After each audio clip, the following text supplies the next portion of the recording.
Todos, soy Arturo Ayala. Estamos en este encuentro por la Universidad Pública, Científica, Democrática y Popular. Nos da mucho gusto compartir esta noche acá en una sala de Zoom con varias y varios compañeros que saben mucho de la universidad pública, de diversas generaciones y que la han defendido, y nos parece fundamental contar con ellos en esta jornada. Tenemos además ponentes de lujo a quienes vamos a pasar a mencionar. Nos acompaña en esta noche el doctor Nicolás Lynch, la doctora Aurora Marrú y Gloria Alejandro, ex secretaria general del Centro Federado de Educación de San Marcos. El objetivo de este evento es poder poner a la universidad en torno en el marco de la discusión electoral que estamos viviendo, ¿no? La lucha electoral que estamos viviendo. Y el papel de la universidad para nosotros es protagónico. No existe país que piense a largo plazo sin tomar en cuenta la universidad. No existen cambios en una sociedad sin el papel de la universidad. Y creemos que esta universidad ha sido desmantelada, atacada y destruida durante los más de 30 años de neoliberalismo en este país. Por eso estamos acá. Estamos aquí como señal de un compromiso por la educación, de un compromiso por los cambios de la universidad pública, porque la defendemos, porque la queremos, porque nos formó y porque le debemos mucho. En mi caso, soy Arturo Ayala, soy sanmarquino, de pregrado y de posgrado, y creo que San Marcos no solamente me dio una carrera o una profesión, sino me dio también un objetivo para vivir y me enseñó desde una perspectiva distinta el país. En esta noche vamos a iniciar con una exposición por parte del doctor Nicolás Lynch, y vamos a presentarlo. Nicolás Lynch es doctor en Sociología, ex decano del Colegio de Sociólogos, ex ministro de Educación, es director de la Escuela de Posgrado de Ciencias Sociales, y yo también he tenido la grata oportunidad de ser su alumno, y le damos la bienvenida al doctor Nicolás Lynch en esta jornada por la Universidad Pública, agradeciéndole su participación. Buenas noches, don Nicolás. Arturo, un gusto acompañarte en este evento para promover tu candidatura como candidato de Juntos por el Perú con el número 3 para ser elegido congresista por Lima. No me cabe duda de que vas a ser elegido congresista y que vas a llevar al Congreso Nacional las inquietudes de nuestro pueblo, de los limeños y especialmente de la universidad. Muchas gracias, don Nicolás. Y de San Marcos, que es donde te ha formado. Por eso estoy acá, porque tengo confianza en ti, porque sé que eres una persona consecuente, ¿no? Y preparada para llevar adelante política y académicamente para llevar adelante su cometido. Quiero ser muy sucinto porque tenemos poco tiempo en el tema que nos toca, que es una alternativa para la universidad peruana y especialmente para la universidad pública. Quiero hacer un sumario diagnóstico señalando una sola característica de la situación que atraviesa la universidad. Hay otras, pero creo que en esta se resumen las demás. ¿Cuál es la característica fundamental de la universidad pública en el Perú? Su creciente privatización. La universidad pública en los últimos 25 años viene siendo privatizada por sucesivos gobiernos neoliberales. Esta privatización ha sucedido en dos etapas.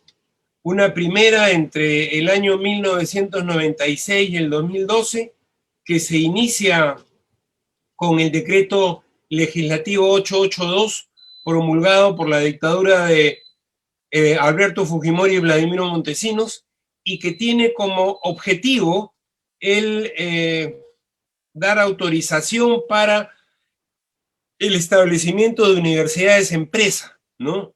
Las que van a ser denominadas universidades chicha, o más precisamente universidades estafa.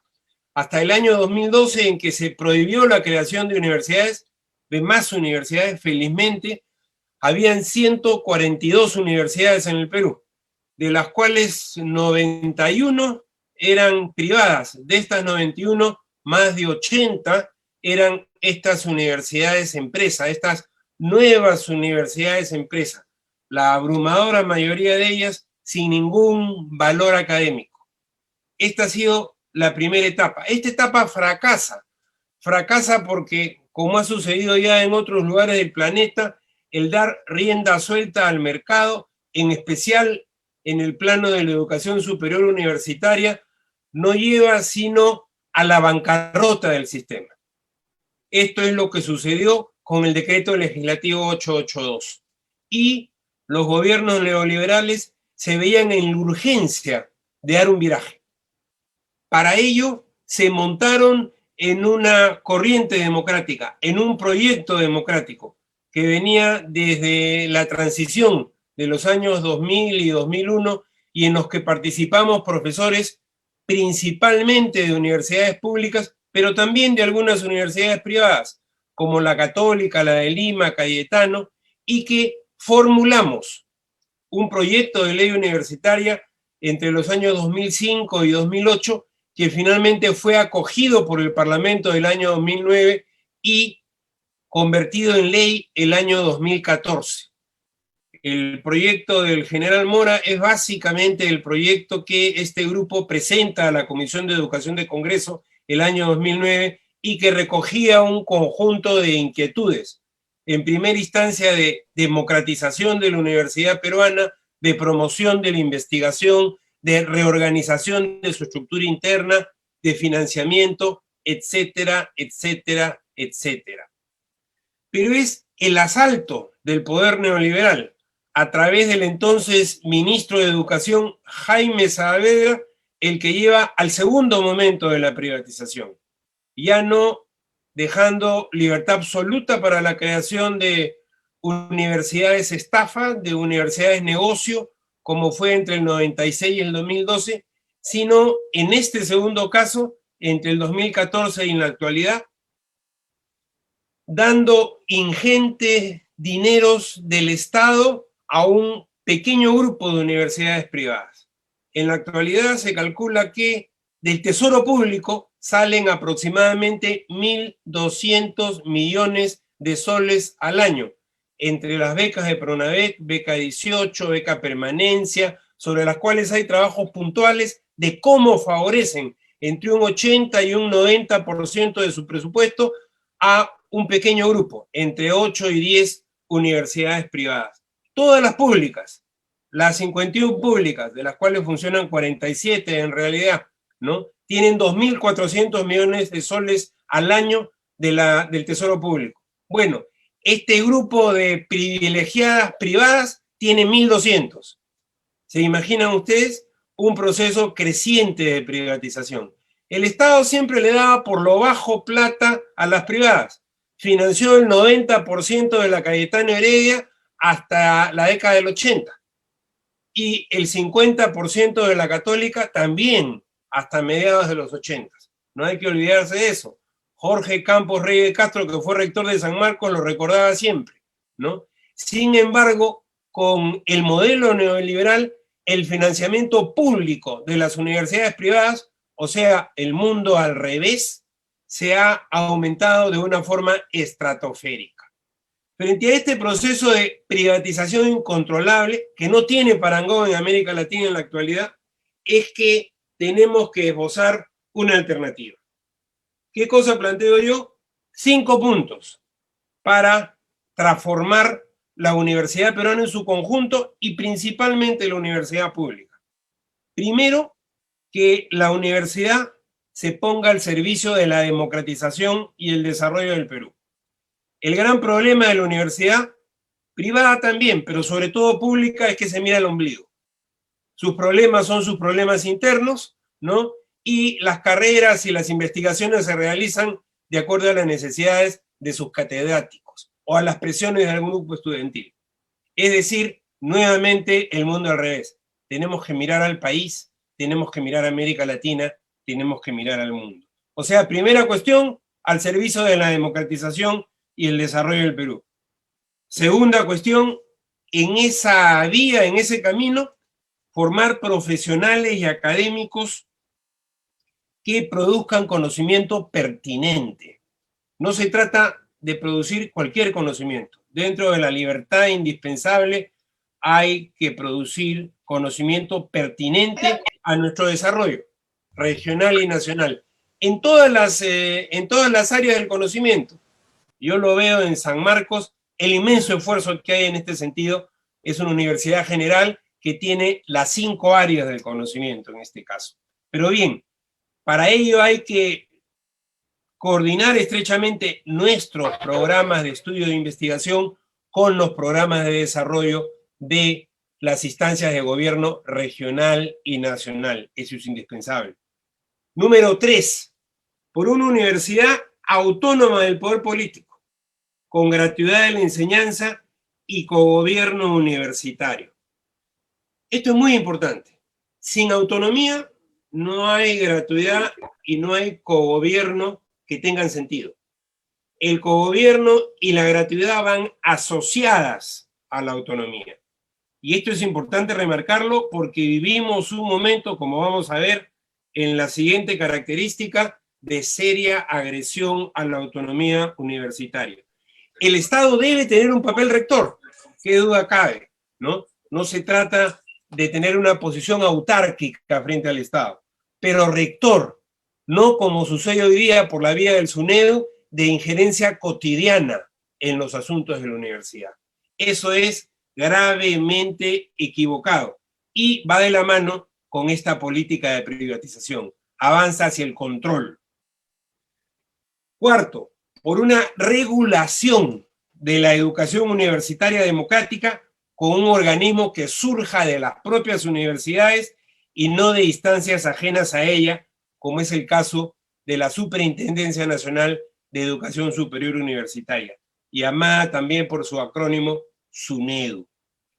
En ese sentido, retomar lo que había en el proyecto original de la Ley 3220, el Consejo Nacional de Universidades, compuesto mayoritariamente por profesores principales, doctores, expertos en educación superior de las universidades tanto públicas como privadas, y elegidos por sus pares, es decir, por los profesores principales, doctores, investigadores de todas las universidades del Perú. En ese sentido, hay que terminar el trabajo que empezó la 3220 y derogar el decreto legislativo 882, que es la madre del cordero, el origen de todo este proceso de privatización, que crea las universidades con fines de lucro y que significaron las universidades estafa a las cuales hicimos alusión. Y quinto lugar, la quinta política fundamental, por un presupuesto para las universidades públicas que le permita cumplir su cometido y remunerar adecuadamente a los docentes y a los trabajadores no docentes. En este sentido, remarco 5 cuestiones fundamentales, que parecen verdades de perogrullo, pero no se cumplen. 1, financiamiento sobre la base del tesoro público. De manera perversa, el Ministerio de Economía y Finanzas, cada vez que una universidad pública logra una actividad exitosa de recaudación de fondos, le quita financiamiento del tesoro. Como que tuviera o tiene en realidad como política el autosostenimiento, lo cual es una falacia, ¿no? La universidad, para cumplir sus fines, para ser autónoma, para ser gratuita y democrática, necesita estar financiada por el tesoro público, ¿no? Los recursos propios son para los proyectos extraordinarios de la universidad, no para los ordinarios. El segundo, una homologación docente, de acuerdo a ley. Hace 30 años prácticamente, desde el año 83, que esperamos la homologación docente. Hace 28 años que esperamos la homologación docente. Es decir, el Estado peruano nos mete la mano al bolsillo de los docentes y nos saca las 2/3 partes de nuestro haber cada vez que nos paga. O sea, nos roban mensualmente. Ese robo debe terminar y debe darse paso a la homologación docente con los sueldos de los magistrados del Poder Judicial, tal como señala la ley. Y por supuesto, esto debe tener como consecuencia pensiones dignas. Muchas veces dicen, ¿por qué los docentes universitarios pelean porque no tenga límite de edad la docencia? ¿Porque quieren quedarse hasta los 100 años? No, porque si se jubilan, pasan a ganar un 10% de lo que ganan en actividad. Es decir, se suicidan si se jubilan. Hay que preguntarle a la gente en la calle quién quiere suicidarse, ¿no es cierto? Entonces, esa es la cuestión de fondo, que no hay pensiones dignas, no hay una jubilación que pueda tener el nombre de tal. Hay que lograrla. Tercero, financiamiento de la actividad de investigación, preferentemente para las universidades públicas. No puede ser que el año 2019 la Cayetano y la Católica recibieran del Estado financiamiento para sus investigaciones en un monto similar a todas las universidades públicas. O sea, a las 47 que funcionan. 2 universidades privadas, ¿no? 2 universidades privadas, a las cuales, por lo demás, acaba de pasar San Marcos. Y ya está número 1. O sea que ni ese agarrarse de la teta del Estado les ha servido para derrotarlos. Pero en fin, esto solo se explica porque tenemos un Estado de clase. Esto solo se explica por las relaciones personales de clase, ¿no? De quienes dirigen esas universidades. No tiene otra explicación y eso debe acabar. Cuarto, cumplimiento de la disposición complementaria final cuarta de la Ley 3220. Parece un intríngulo jurídico, pero es muy puntual. Que se ponga en funcionamiento el programa de fortalecimiento de la calidad de las universidades públicas, ¿no? En base, por supuesto, a dinero del Estado, ¿no? Para el financiamiento del impulso al desarrollo de la universidad pública. Este programa especial, que señala las 12 universidades más antiguas encabezadas por San Marcos, es fundamental para poder crear una locomotora que arrastre al conjunto de las universidades públicas. Y debería ser la primera medida de un gobierno democrático para favorecer a la universidad. No hablan todo el día los del Minedo y el Sunedo que cumplamos con la ley, que cumplan ellos con la ley, pues, con la ley 3220, ¿no? En su disposición complementaria final cuarta. Y por último, la eliminación de las exoneraciones tributarias y de los subsidios del Estado a las universidades particulares, bajo cualquier forma o concepto. En este caso, que les dejen de dar 1.200 millones de soles al año, que es lo que de manera encubierta les dan hoy día, ¿no? Imagínense que pasara de 2.400 a 3.600. Se puede hacer perfectamente.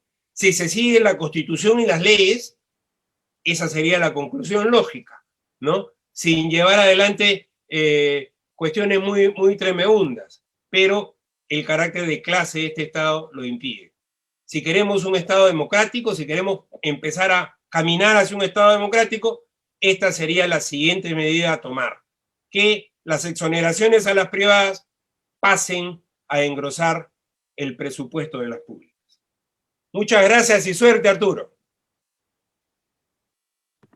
Muchas gracias, don Nicolás. Creo que ha sido un marco bastante completo, integral de la situación de la Universidad Peruana y además de lo que incorpora nuestra plataforma de lucha y lo que incorpora el programa de Juntos por el Perú y en nuestro caso esta candidatura que se pone a disposición de la Universidad Peruana. Daremos paso primero a la compañera Gloria Alejandro y luego a la doctora Marrú, que está conectándose en estos momentos, está cuadrando su imagen. Empezaremos con Gloria Alejandro.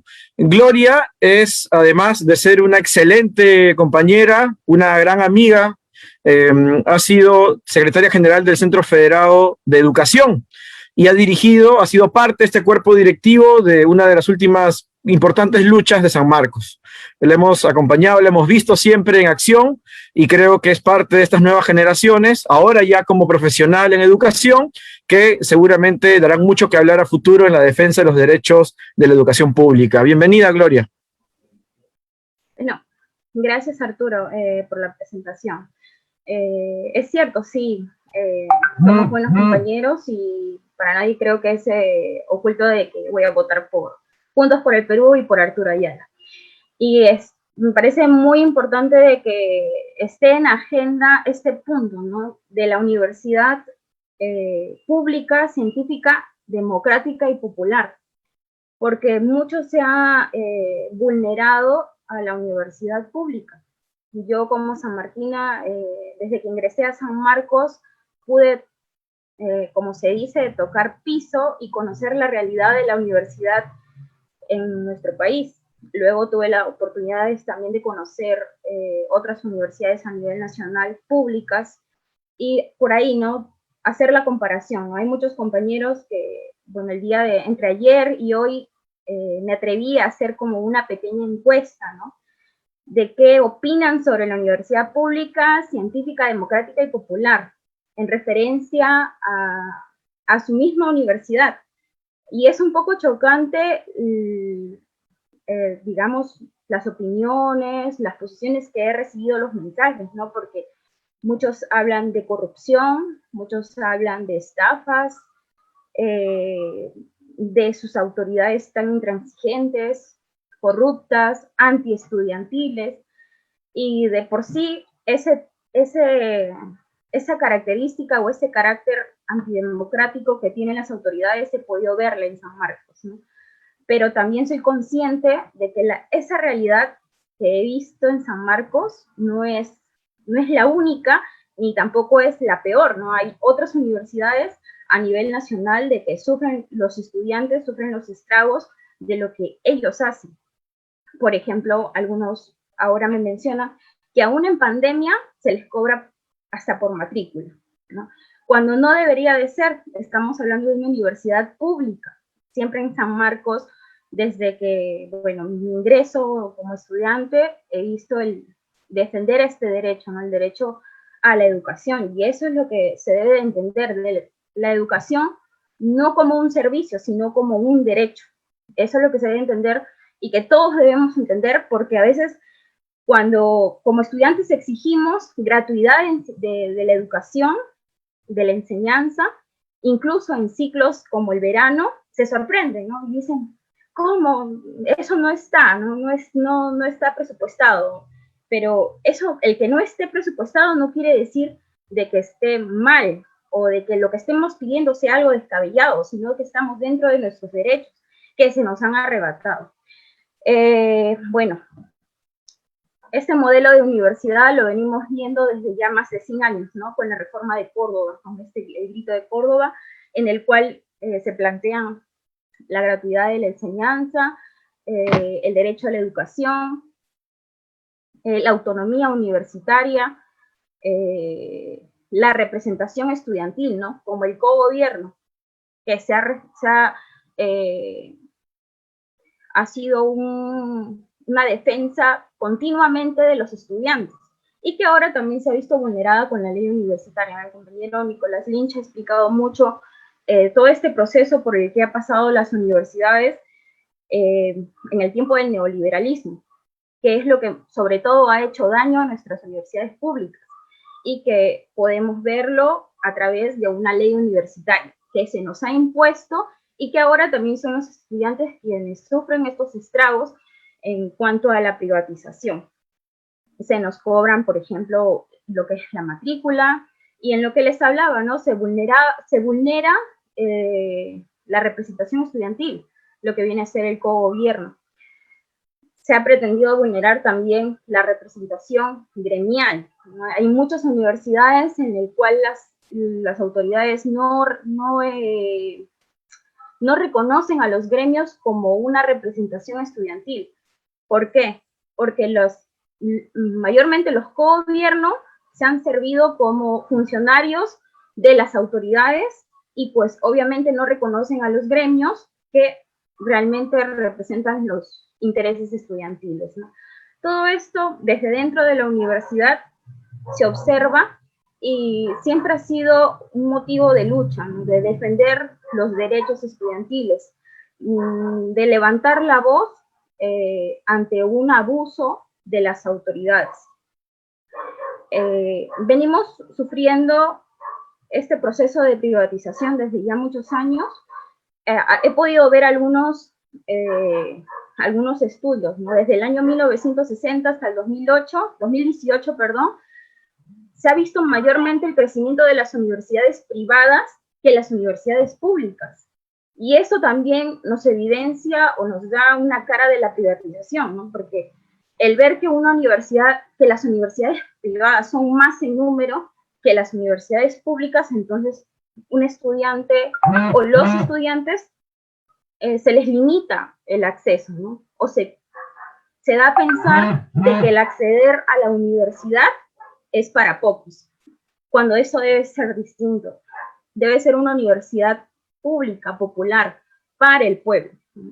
Y lo que se forme dentro de la universidad, una universidad científica, y me refiero a las investigaciones, a los trabajos que se haga desde los estudiantes, egresados, sea en servicio también del pueblo, ¿no?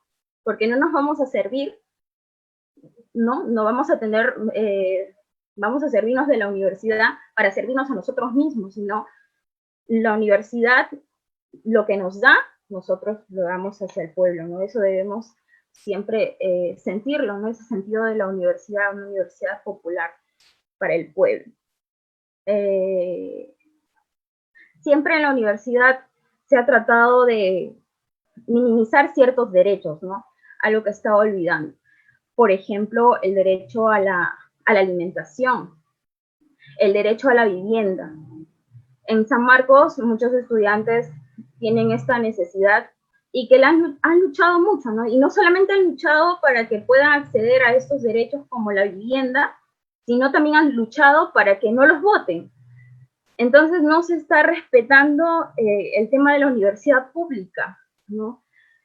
El tema del presupuesto siempre nos ponen en la cara, ¿no? Como diciéndonos, no hay presupuesto.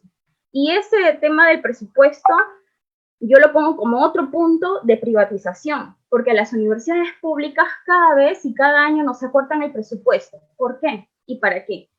Hacen que las universidades como San Marcos y otras universidades a nivel nacional se sirvan de sus recursos propios, como por ejemplo los alquileres de los espacios de la universidad, los cursos que dicta la universidad, en este caso como San Marcos, los cobros del examen de admisión, del centro preuniversitario y etcétera, ¿no? Y esto hace unos recursos propios, que el acortar el presupuesto hace que la universidad se sustente bajo sus recursos. Y ese es siempre el discurso de las autoridades, ¿no? De que no hay presupuesto y que los recursos que tiene la universidad son escasos.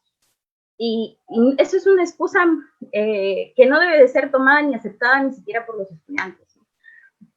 El tema de que a nivel nacional algunos estudiantes para que accedan al derecho a la alimentación tengan que ser evaluados primero. Y muchos son evaluados y muchos son excluidos cuando esos excluidos sí presentan la necesidad. Entonces, vemos distintas problemáticas, y eso no solamente lo digo por San Marcos, sino a nivel nacional, que sufren los estudiantes. Entonces, no estamos viendo una universidad pública, científica, democrática, ni popular. Y creo que este debe ser un tema de agenda nacional muy importante, ¿no? en el gobierno, y que yo espero que sea de Juntos por el Perú. ¿Por qué? Porque una universidad es para buscar el desarrollo, y sobre todo el desarrollo del pueblo, un desarrollo del país, donde los profesionales que salgan de la universidad, y sobre todo pública, sean entes transformadores de esta sociedad para bien del pueblo. Son muchos ejemplos que nos dan, que privatizan nuestra universidad, por ejemplo, Pronavec, ¿no? Se ha destinado en el 2020 700 millones en Pronavec para destinarse a universidades privadas, donde pocos estudiantes solo pueden acceder. ¿Y cuánto es el presupuesto que se da a las universidades públicas? Mucho menos. Entonces, no estamos hablando de un interés propio del gobierno de fortalecer la educación. Y creo que debe ser uno de los puntos importantes para este gobierno que continúa, ¿no? Y que espero yo que sea de Juntos por el Perú. Gracias. Muchas gracias, Gloria. Gloria ha mostrado un punto de vista sumamente importante para la universidad, que es el punto de vista de los estudiantes. Gloria, como lo hemos dicho, ha sido secretaria general del Centro Federado de Educación, ya ha sido parte de la dirección de una de las últimas más importantes luchas que ha tenido San Marcos, y la hemos visto en las aulas, en las calles, con mucho fervor defendiendo lo que todos defendemos, y como lo dijo el profesor Nicolás Lynch, que es fundamental para una república como la nuestra, que es la universidad pública, ¿no? La universidad debe ser el centro también del desarrollo de las ideas, de la reflexión, de la tecnología, pero lastimosamente no lo ha sido en este periodo de neoliberalismo. Damos pase a la doctora Aurora Marrú, que está con nosotros. Le invitamos, por favor, a prender su cámara. Profesora Aurora. Profesora. Ahí está.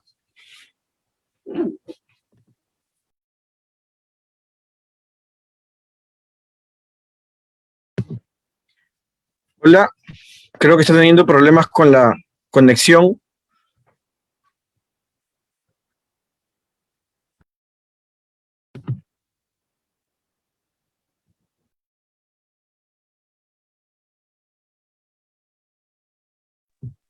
A ver, profesora Aurora Marrú. ¿Me escuchas? Sí, claro que sí. No sé si puede prender su cámara. Dice que él le tiene que permitir, dice. Dígale, dile que él le tiene A ver, que... vamos a... La anfitrión lo deshabilitó, dígale. El anfitrión a ver. lo deshabilitó. Perfecto, estamos ya, ahora sí. A ver, ¿ahora? Perfecto. ¿Sí? ¿Ahora? ¿Me escuchas? Claro que sí, doctora. La presento rápidamente. La doctora Aurora Marrú es doctora en educación, ex decana de la Facultad de Educación de San Marcos, ex vicerrectora de Educación en San Marcos. Yo cuando ingresé a San Marcos, justamente me acuerdo que ella estaba en la gestión como vicerrectora y me dio mucho gusto conocerla en esa ocasión. Doctora Aurora Marrú, le damos pase, por favor. Rectora de Educación en San Marcos.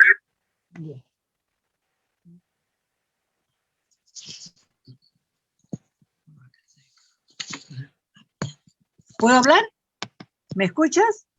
Claro que sí, doctora.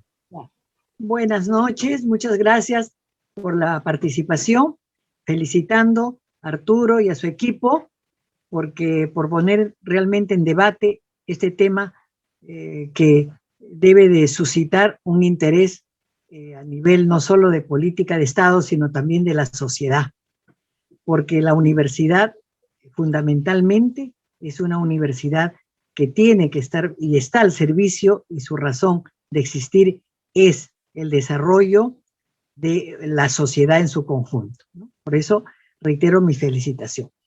Yo quisiera, tal vez ya el doctor Nicolás Lynch, ha señalado muy bien los aspectos normativos que intentaron o que en el papel dieron una serie de beneficios a la universidad pública. Sin embargo, estos no han sido plenamente reconocidos, ¿no? Como es el decreto ley 882, porque debido a que aparece luego en el gobierno de Fujimori el decreto ley 882, que no ha logrado, no está derogado en términos de hechos, y por más que la SUNEDU, con su dispositivo y normativo 30-220, ha intentado, ¿no?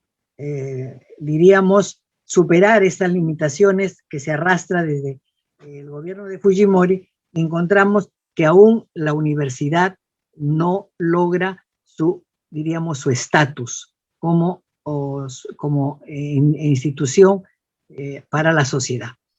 Me estoy refiriendo a la universidad pública. En este sentido, podemos decir, yo tal vez soy muy negativista, pero yo podría, no sé, tengo una sensación, una apreciación, que lo pongo al debate, que no tenemos una universidad pública en el Perú. No existe la universidad pública, menos la universidad científica y popular. ¿Por qué tengo esta postura pesimista? Porque una universidad pública, científica y popular tiene que estar inmersa en una política de Estado y tiene que ser atendida con las mismas, diríamos, beneficios que implica, ¿no?, este aspecto del saber en la sociedad. en su conjunto. Podríamos por eso señalar, por ejemplo, que las funciones fundamentales que tiene la universidad, como es la línea de humanidades, la línea de ciencias y la línea de tecnología, aparecen en las universidades en general y también en la pública. No se ha logrado superar una, diríamos, desarrollo en términos de como especie de islas, ¿no? Hay facultades que desarrollan mucho más las humanidades, las otras las ciencias aplicadas o las ciencias puras o básicas como biología, matemática, física, y las tecnológicas. Sin embargo, no logran integrarse, no logran fusionar los resultados de sus investigaciones para que luego esto sea exigido desde el fuero de la universidad a que el Estado tome en consideración, porque son saberes que han pasado por un proceso riguroso de creatividad, de experimentación, de aplicación, ¿no? Entonces, yo diría por eso que la universidad pública, como un bien común, no logra, ¿no?, hacer parte de una política de Estado, que es, creo que un punto que los que van a llegar, como es el caso de Arturo, al Congreso, ¿no?, considere, ¿no?, este papel de la universidad como al servicio del bien común. Ahora, ¿qué es lo que me lleva a mí tener este sentimiento pesimista? ¿Qué encuentro yo? Señalé, ¿no?, la desarticulación entre las facultades como especie de islas, ¿no?, cada uno con sus especialidades. Entonces, no hay, pues, ese trabajo o esa actividad interdisciplinaria que caracteriza todo desarrollo del conocimiento. No hay un conocimiento, diríamos, el conocimiento se particulariza para profundizar en los saberes en dicha línea, pero ese conocimiento así particularizado no puede ser aplicado a la sociedad de manera aislada, porque forma parte, pues, de un contexto, ¿no? ¿Qué haríamos con grandes descubrimientos, con grandes tecnologías, cuando en un contexto social eso no posibilita su aplicación y su utilización, ¿no? Entonces, esto me lleva a que hay una desconexión. No me gusta mucho el término de desarticulación, pero esa es la idea, que está desconectada, ¿no?, los saberes, los conocimientos de la universidad como un sistema que pueda interrelacionarse con las políticas de Estado. Luego, al interior mismo les decía que no hay el trabajo, pues, ese trabajo interdisciplinario, no se siente, ¿no?, el trabajo interdisciplinario entre las básicas con las disciplinas aplicativas o humanistas. Y lo que hace, pues, que la universidad siempre refuerce ese sentido de especie de cada facultad como una especie de isla, con autonomías propias, con fines propios, ¿no? Y diríamos perdiendo o alejándose de ese principio por el cual fue creada una universidad, ¿no?, como es buscar la unidad en una diversidad. ¿Cuál es la diversidad? Las facultades. ¿Y cuál es la unidad? Cómo se integran estos saberes de las facultades para el bien común, que es finalmente el desarrollo del país, ¿no? Entonces, esto me parece que hay que ponerlo al debate en la universidad pública, científica. Ahora, y popular, ¿por qué? ¿Por qué aspiran fundamentalmente las posiciones de izquierda a una universidad popular? Recuperar el concepto de lo popular, que está devaluado. Lo popular se asocia con la improvisación e inclusive con aspectos que pueden llegar hasta el plano de la vulgaridad. No, lo popular es lo que se siente en la mayoría. Es, diríamos, lo que está allí en la realidad. Eso es lo que hay que rescatar. por ejemplo, actualmente en nuestro país, en esa realidad, ¿no? Ausencia de producción, no hay fábricas de transformación, somos económicamente un país de servicios, ¿no? Un país simplemente de traer de fuera las tecnologías y capacitar en diríamos, en la aplicación de los trabajadores. Entonces, tenemos que superar también este sentido de lo popular en el sentido de los derechos iguales, legítimos, a los que debe tener toda la población y no por su procedencia de tipo económica y tipo social.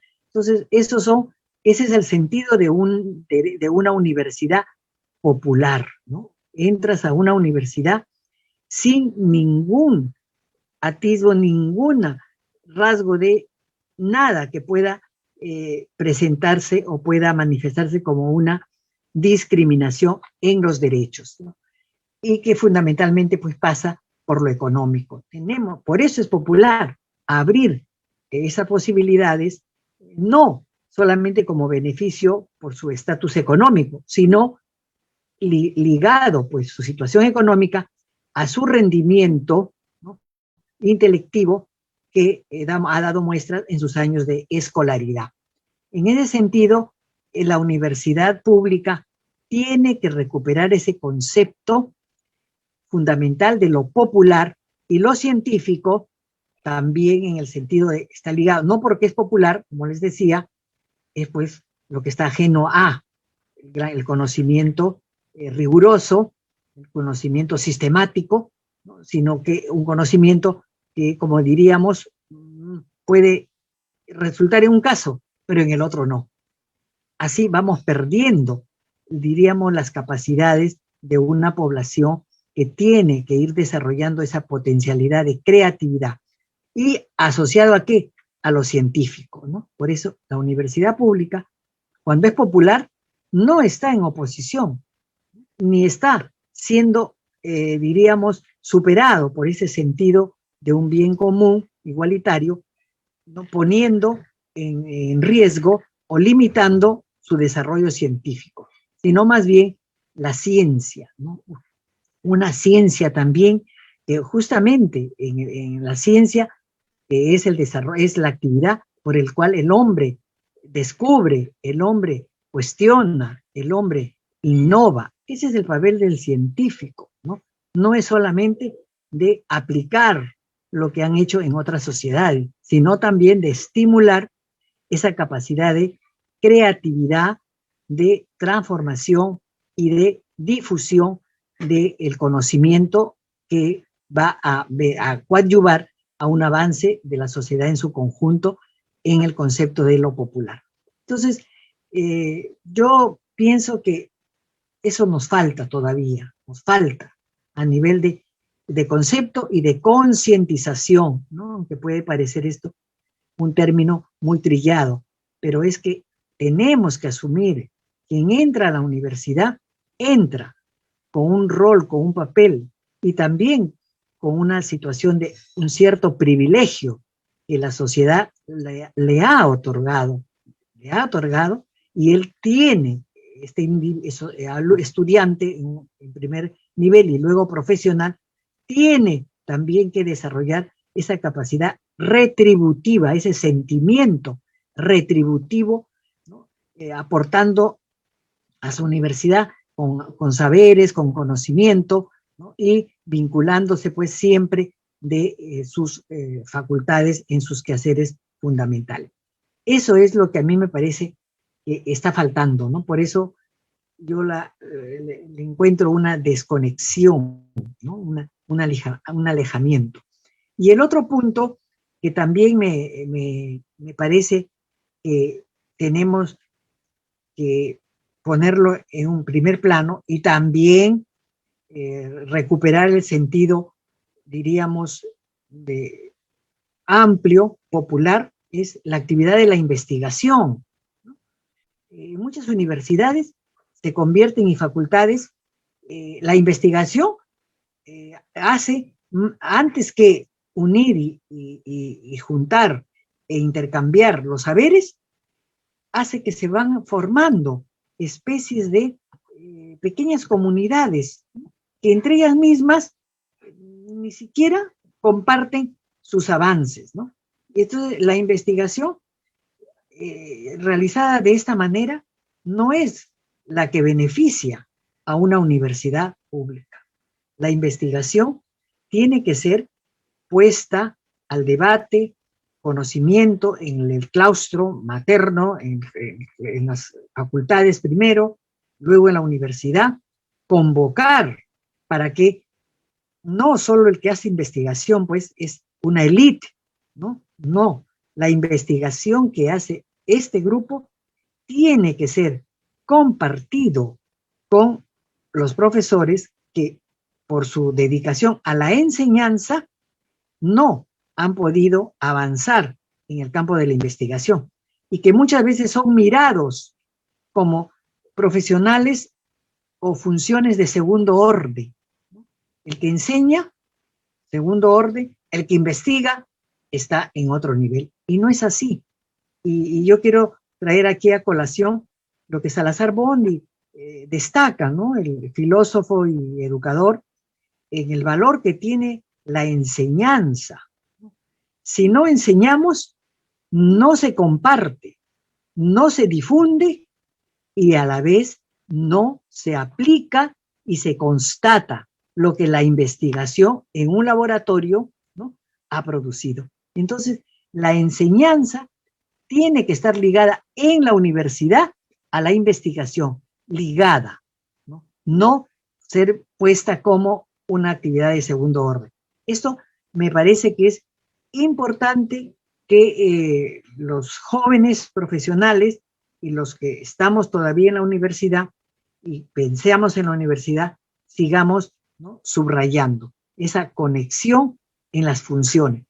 Y la otra función de la universidad por la que fue creada, que todos ustedes seguramente la han compartido, la proyección a la sociedad, ¿no? Pero un no minuto, profesora. Pero no solamente es esa proyección de dar un curso a bajo precio, capacitando en tal o cual tecnología. La proyección hacia la sociedad es llevar el saber para que la comunidad, la sociedad, se convierta en el espacio de prueba, de constatación y recoger de allí, de esa población, ¿no?, diríamos, lo que es necesario mejorar y avanzar en el plano de la investigación. Eso es la proyección social. Para eso se establece desde sus orígenes la función de la universidad, la enseñanza, la investigación y la proyección social, recoger ese vínculo permanente con la sociedad. Entonces, yo pienso que la universidad pública debe de recuperar estos principios por el cual la universidad fue creada, ¿no?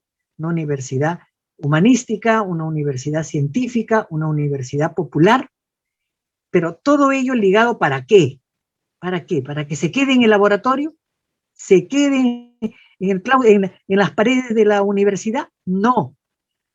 Fundamentalmente para vincularse con el sector activo y productivo. Y por eso es que a la empresa hay que convocarla a la empresa, ¿no?, convocar al empresariado para que reconozca, y no muchas veces el empresariado compra, ¿no?, importa modelos, diseños que pueden ser muy bien desarrollados en las universidades. En la UNI, por ejemplo, la Universidad Nacional de la Ingeniería es un ejemplo de esta vinculación que tienen con la empresa y están, ¿no?, produciendo también en relación a lo que la empresa en determinado aspecto, como creo que es el caso del petróleo, ¿no?, en la UNI, están en un vínculo estrecho. Entonces, yo pues quisiera que estos sean los puntos para discutir, para debatir, igualmente en el área de las letras, en el área de las ciencias sociales, en el área de la educación, en el área de la psicología. ¿Cómo explica la universidad desde sus facultades de psicología, esta sociedad competitiva, esta sociedad, diríamos, agresiva, esta sociedad violenta, ¿no? Esta aspiración del joven, ¿no?, a ser el capo en su barrio, de formar las pandillas para ser el capo. ¿Cómo explica la psicología? Son hechos que tiene que la universidad ir con sus diversas facultades a investigar. Entonces, pienso que ese es un tema, ¿no?, a reflexión que debemos de mantenerlo, y ustedes jóvenes que llegarán a hacer gobierno desde el Parlamento, subrayen y vinculen siempre a la universidad como un ente pues activo, ¿no? No selectivo ni teórico, sino como una instancia fundamentalmente activa, porque el conocimiento es ese. No hay conocimiento si no pasa a ser puesta en acción, ¿no? Y los tenemos grandes muestras. Muchísimas gracias. Muchas gracias a usted, doctora Marrú. Creo que ha dado un marco muy importante también en el desarrollo justamente de las consignas que acompañan este evento.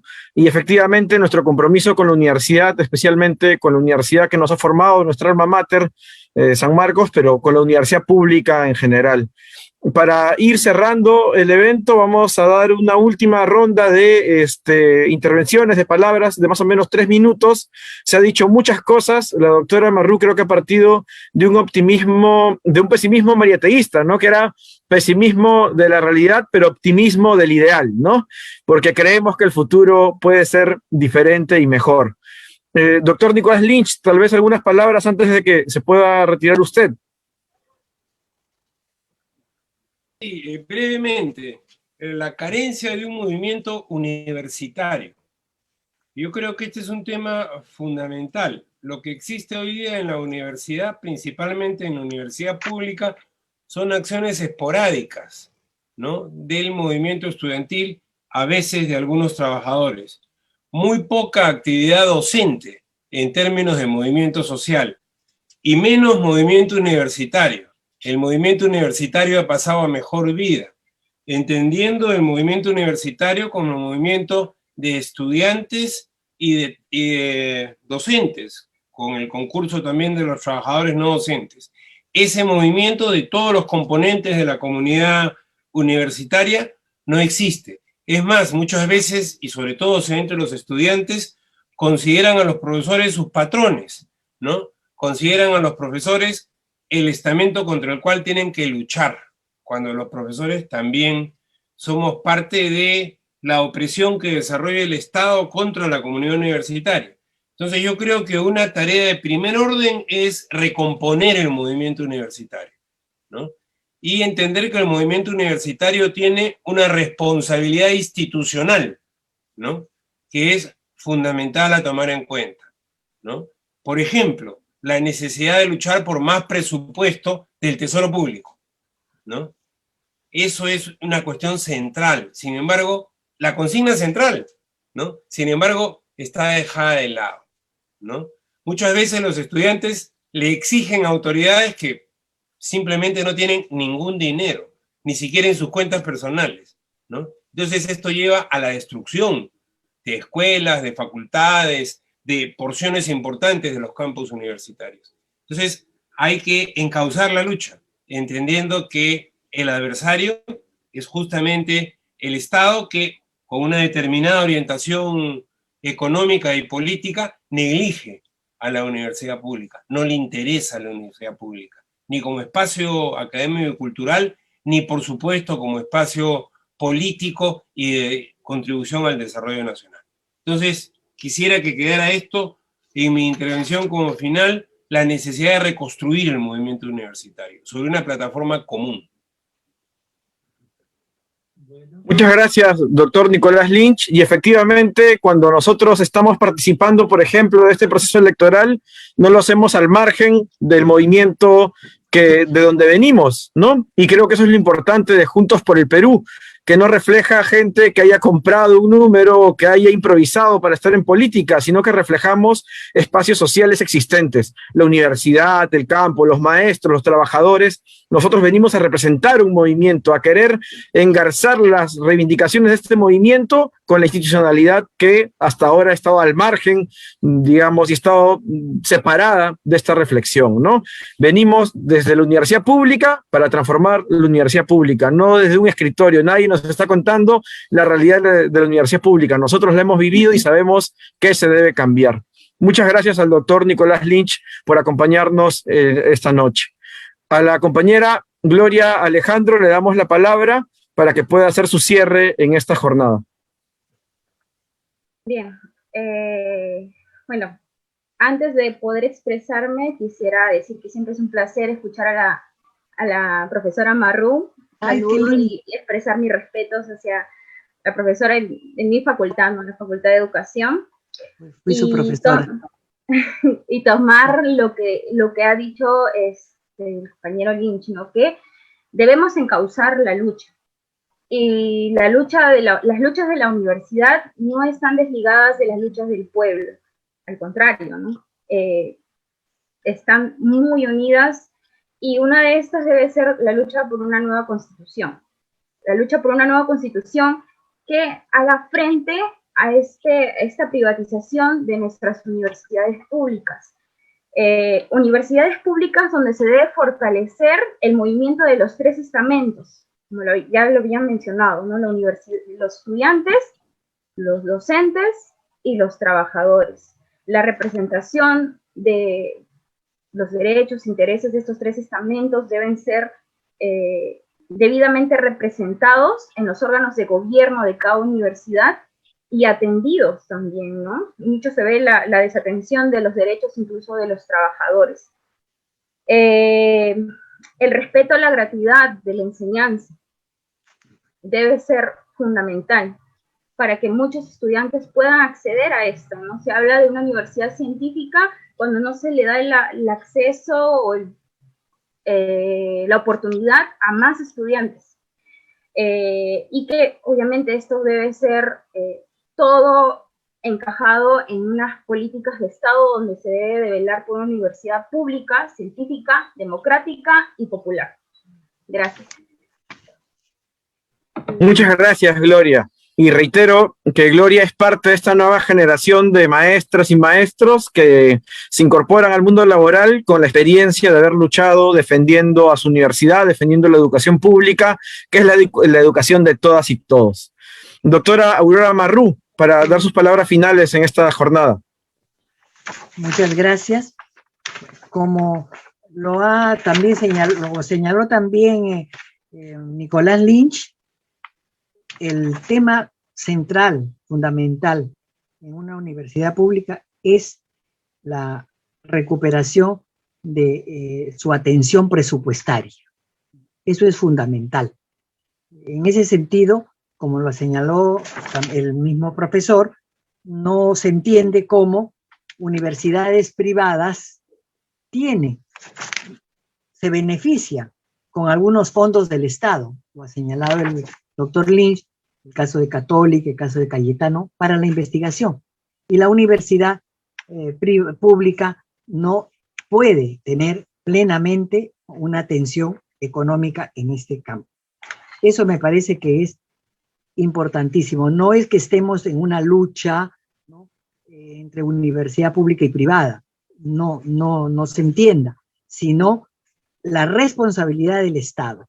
Subrayar cuál es su responsabilidad. Su universidad pública, bueno, cuáles son las exigencias, y esas exigencias tienen que ser atendidas no a medias, ¿no?, sino atendidas plenamente para que se puedan cumplir. Si no, diríamos que se está votando, como alguien lo dijo, echando el dinero en una canasta, ¿no?, que donde se van a salir todos los fondos sin mayores resultados. Ese es un aspecto.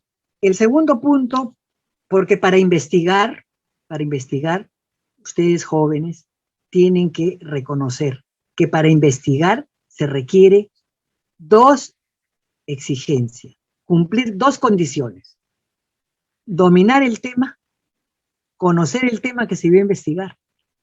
No entramos a investigar para recién conocer, sino conociendo un tema surgen problemas que la investigación me va a permitir a mí resolver. Entonces, primero, una buena enseñanza es fundamental para formar investigadores. Y la otra exigencia, lo económico.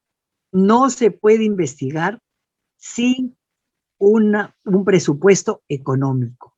La investigación en todas partes del mundo y en cualquiera de las condiciones que se realice requiere una inversión económica.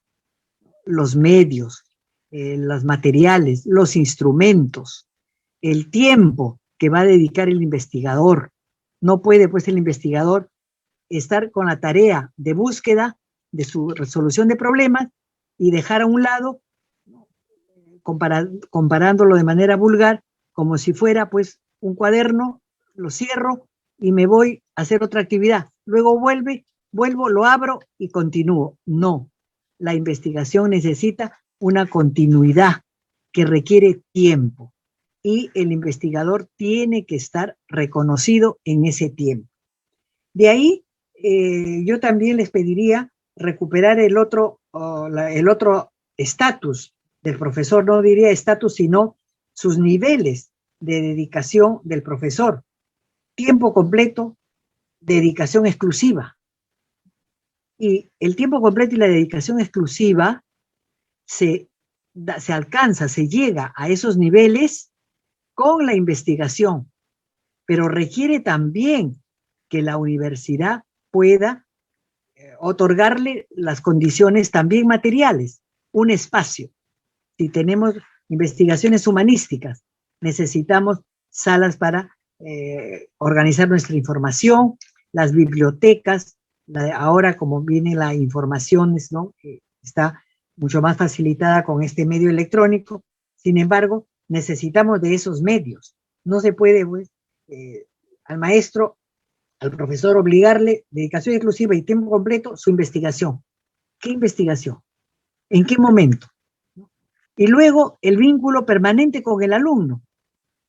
Las universidades tienen que ya restablecer los espacios de permanencia del docente, tiempo completo, dedicación exclusiva, 10 horas, estar ¿dónde? En sus oficinas, en sus salas de estudio, dispuestos ¿a qué? ¿O a disposición de qué? Que cualquier alumno interesado en la temática pueda solicitarle una reunión, una conversación, ¿no?, una reflexión sobre las dudas que puedan haber surgido en el aula. No encontramos los profesores. A veces en los pasillos hacemos preguntas nos hacen preguntas a los estudiantes, en los pasillos. No es así. El profesor tiene que tener un espacio y la universidad pública tiene que considerar, pues, esas exigencias también materiales o de infraestructura que debemos de recuperar. Y finalmente, pues, yo quisiera insistir que también la universidad tiene que invertir y exigir en el presupuesto cómo mejora los laboratorios. ¿Cómo mejoran los laboratorios? No hay laboratorios en las universidades públicas bien atendidos, con personal a tiempo completo, con los materiales, no hay. Entonces, yo creo que esa es otra de las exigencias que se debe de plantear. Los laboratorios no pueden ser, pues, espacios abiertos cuando va el profesor investigador especialmente en la temática, abre el laboratorio. El laboratorio tiene que estar en una universidad pública permanentemente en acción, ¿no? Entonces, le da vida a la universidad, le da vida. No solamente es el aula el que da vida a la universidad, también es la investigación. Y la investigación no solo en el campo, como el caso de las ciencias sociales, sino también la investigación en los espacios ya para sistematizar, para organizar lo que se ha obtenido en el trabajo de campo. de campo. Entonces, yo creo pues que todo eso va a configurar una universidad pública que merece, ¿no? Merece tener estas características. No pues universidad pública, aulas, bibliotecas desactualizadas, laboratorios de informática cerradas y laboratorios experimentales cerrados. Solo el que investiga en determinada hora entra ahí. No, es una universidad que no tiene vida. ¿Dónde está la vitalidad de la universidad? Entonces, yo creo que eso tenemos que hacer, una universidad que exprese esta vitalidad, ¿no? En los campos que corresponde, en la enseñanza, en la investigación y en los trabajos de campo, como es la proyección social. Y para todo eso, un presupuesto que el Estado tiene que asumir, ¿no? Esas es las exigencias, estudiantes, dirigentes, aspirantes a mejorar no solo el país, sino también su universidad, que ustedes tienen que comprometerse. Muchísimas gracias. Muchas gracias, doctora. Creo que hoy hemos tenido una jornada que ha incluido la visión de expertos en la universidad, de gente que ama la universidad y también de estudiantes, que son perspectivas complementarias que nos permiten tener un panorama mucho más integral. Nosotros, como ya se ha mencionado, tenemos un fuerte compromiso con la educación pública. Creemos que el neoliberalismo ha sido el gran enemigo de la educación en el Perú. Y no es que estemos en contra de las universidades privadas, eso hay que aclararlo y bien lo dijo la doctora Aurora Marrú. Estamos en contra del lucro, estamos en contra del decreto ley 882, estamos en contra de estas universidades societarias, no las asociativas sin fines de lucro, ¿no? Y justamente por eso vamos a tener la próxima semana un evento con las universidades privadas, porque con ellos, con los estudiantes, tenemos un compromiso. En las universidades privadas se han formado grandes fortunas a partir del lucro en educación, que luego se han convertido en magnates que han formado sus partidos políticos, y tenemos a Pepe Luna, tenemos a Acuña, tenemos a Joaquín Ramírez. Nosotros vamos a tener una propuesta también para los estudiantes de la educación privada, que han sido en muchos casos perseguidos por organizarse o víctimas de este lucro en educación. Y finalmente, no quiero terminar la jornada sin hablar de una situación de San Marcos que nos afecta bastante, y ha sido lo de la repartija de vacunas que ha incluido incluso al rector de San Marcos. Y nosotros desde esa tribuna manifestamos nuestro rechazo absoluto a este acto vergonzoso que ha manchado a la universidad, tal vez la más importante del país, y que realmente nos deja en una gran vergüenza. Nosotros estamos en contra de esta repartija de vacunas, en donde a partir del poder y del cargo algunos han asegurado su vida, mientras miles de trabajadores de salud han arriesgado y han muerto en esta jornada contra la pandemia. Cachay no tiene nada más que hacer en el rectorado de San Marcos, no tiene excusa para lo que ha hecho y debe salir. Esa es nuestra posición. Entonces, yo les agradezco por habernos acompañado hoy en este encuentro por la universidad. Estamos seguros que no va a ser el último de los eventos que tengamos, y vamos a seguir encontrándonos en la defensa de los objetivos más nobles de la patria. Muchas gracias a todas y todos. Hasta una próxima ocasión. Nos vemos.